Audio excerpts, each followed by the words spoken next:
శౌనకముని సూతమునిని ఇలా ప్రశ్నించెను. తమ ధర్మబద్ధమైన పితృసంపత్తిని అపహరించ యత్నించిన శత్రువులను హతమార్చిన తరువాత ధర్మాత్ములలో శ్రేష్ఠుడైన ధర్మరాజు సోదరుల సహాయముతో ఏ విధముగా ప్రజాపాలనను గావించెను? దానికి సమాధానంగా సూతగోస్వామి ఇలా చెప్పుచున్నారు. జగత్పతి అయిన శ్రీహరి ధర్మరాజుని అతని రాజ్యమున పునఃస్థాపితుడిని కావించి క్రోధమనడి వంశధావాగ్నిచే నశించిన కురువంశమును పునర్జీవితము గావించి సంతుష్ట చిత్తుడయ్యెను.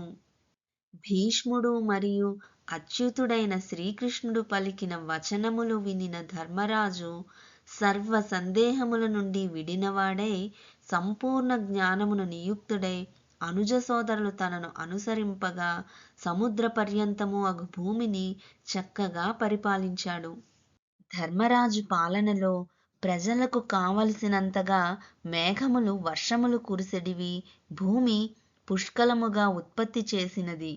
క్షీరము నిండిన పొదుగులతో ముదమును కూడియుండుటచే గోవులు పచ్చిక బయళ్లను పాళ్లతో తడుపుచుండెడివి.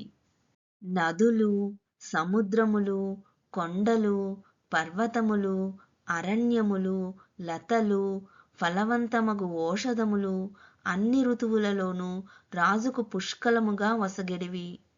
ధర్మరాజు అజాతశత్రువుడైన కారణమున జీవులు ఏ సమయమున త్రివిధ క్లేశముల నుండి గాని వ్యాధుల నుండి గాని కలత చెందలేదు.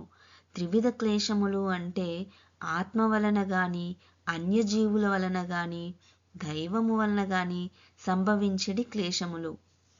తన బంధువులను సోదరి అయిన సుభద్రను ఆనందపరుచుటకు వారి శోకమును తీర్చుటకు శ్రీకృష్ణుడు కొన్ని నెలలు హస్తినాపురమునందే వసించెను.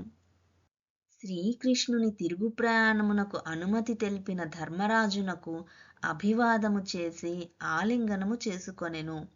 తరువాత మరికొందరు ఆలింగనము చేసుకొనగా వారి అభివాదములను కొని శ్రీకృష్ణుడు తన రథమును అధిరోహించెను. ఆ సమయమున సుభద్ర, ద్రౌపది, కుంతి, ఉత్తర, గాంధారి, ధృతరాష్ట్రుడు, యుయుత్సుడు, కృపాచార్యుడు, నకులుడు, సహదేవుడు, భీముడు, ధౌమ్యుడు, సత్యవతి మొదలగు వారంతా సారంగధనుడైన ఆ శ్రీకృష్ణుని విరహము సహింపలేక దాదాపు మూర్ఛ పొందినట్లయిరి. శుద్ధ భక్తుల సాంగత్యమున శ్రీకృష్ణ భగవానుని అవగతము చేసుకొని దుస్సాంగత్యము నుండి ముక్తులైన జనులు ఆ దేవదేవుని యశోశ్రవణమును ఒక్కమారు కావించినను దానిని విడిచిపెట్టలేరు. అట్లైనా శ్రీకృష్ణుని ముఖాముఖి దర్శించుచు, అతనిని స్పర్శించుచు, అతనితో సంభాషించుచు, శయనాసన భోజనాదులను అతనితో కలిసి కావించుచు సన్నిహిత సాహచర్యమును అనుభవించిన పాండవులు ఏ విధముగా ఆ దేవదేవుని విరహమును సహింపగలరు? శ్రీకృష్ణుని కొరకు స్నేహ సంబంధమనే ప్రేమ పాశములో వారందరి హృదయములు కరుగసాగినవి. రెప్పవాల్చకుండా వారు ఆ దేవదేవునే తదేకముగా వీక్షించుచు అసహనముతో అటు ఇటు కదలసాగిరి. పెళ్ళుబికుచున్న కన్నీటిని అత్యంత కష్టముతో నిరోధించుచు శ్రీకృష్ణుని ఎడల గల ఉత్కంఠతతో బాష్పపూరిత నయనములు కలిగిన బంధువులైన స్త్రీజనము అంతఃపురము నుండి వెలుపలికి వచ్చిరి. ప్రయాణ సమయమున ఆ కన్నీరు అశుభమును కలుగజేయనేమో అని వారు మిగుల భీతి చెందిరి. శ్రీకృష్ణుడు హస్తినాపురము నుండి నిష్క్రమించు సమయమున శంఖము, మృదంగము, డోలు, దుందురి, దుందుభి వంటి వివిధ వాద్యములు మరియు వివిధ రకములైన మురళీ వాద్యములు, వీణ, గోముఖము, భేరి, ఘంట మొదలగునవి ఆ దేవదేవుని గౌరవార్థమై సంయుక్తముగా మ్రోగింపబడినవి.